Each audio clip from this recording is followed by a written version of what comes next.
watching WCIA3 News at 5. The best way we can demonstrate our respect for the retirees is to ensure that we resolve any questions or issues.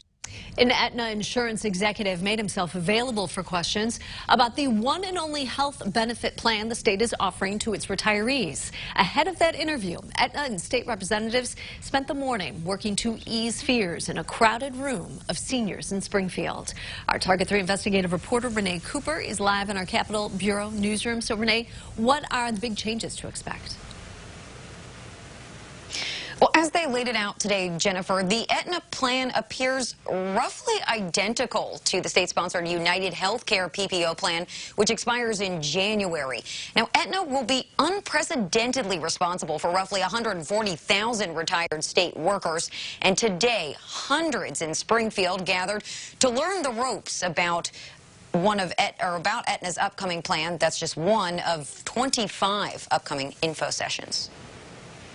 We appreciate you joining us for a presentation about the 2023 Total Retiree Advantage Illinois Medicare Advantage Prescription Drug, more commonly known as the TRAIL MAPD program. On the surface, it seems the plan is at least similar. Deductibles, copays, and out-of-pocket costs line up. So we want to ensure a very smooth transition. Retirees will pay a lower monthly premium. Although the Illinois Department of Central Management Services, or CMS, is poised to pay Aetna $0. The state agency didn't immediately respond to questions about where the roughly $3 billion that it has previously spent each year will go, or what the continued retiree premiums will now pay for. I'm not exactly sure what details you would like, but again, this is locked in for 5 years. That came up in a stack of retiree questions. Several wondered whether the major local hospitals or clinics will be covered.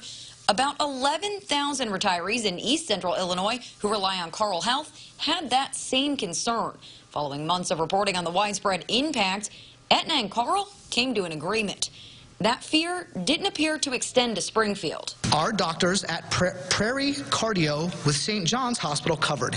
Yes. The answer was yes to Springfield Clinic as well. Other doctor questions were redirected to Aetna clinical staff after the meeting. Two Aetna account directors said, if a provider says they won't accept the plan, call Aetna. To take you out of the middle. We've heard for months from Aetna members on the existing state-sponsored Aetna HMO plan who spent hours, days, and weeks waiting on the phone before their questions ultimately went unanswered. Come January, the insurer will be responsible for tens of thousands more retirees. Is Aetna going to be able to handle all of those calls from patients looking to get that outreach? Sure. Yeah, we've got a dedicated support team. Aetna executive Rick Frohmeyer says the company put together a team ahead of the new plan launch that will handle only Illinois retiree calls. To ensure that people aren't waiting on hold hours or even a half hour, 45 minutes. But again, the proof's in the pudding, and so we'll see. Come back and talk to us next, in July. Now, for those in and around eastern central Illinois, there are meetings next week in Champaign, Danville, as well as Effingham and a few others. I'll have that full list, as well as some additional answers to questions I've gotten from our viewers. I'll have those over on WCIA.com under the Target 3 tab. For now, live in Springfield, Renee Cooper, WCIA 3, your local news leader. Renee, thank you so much for all of that.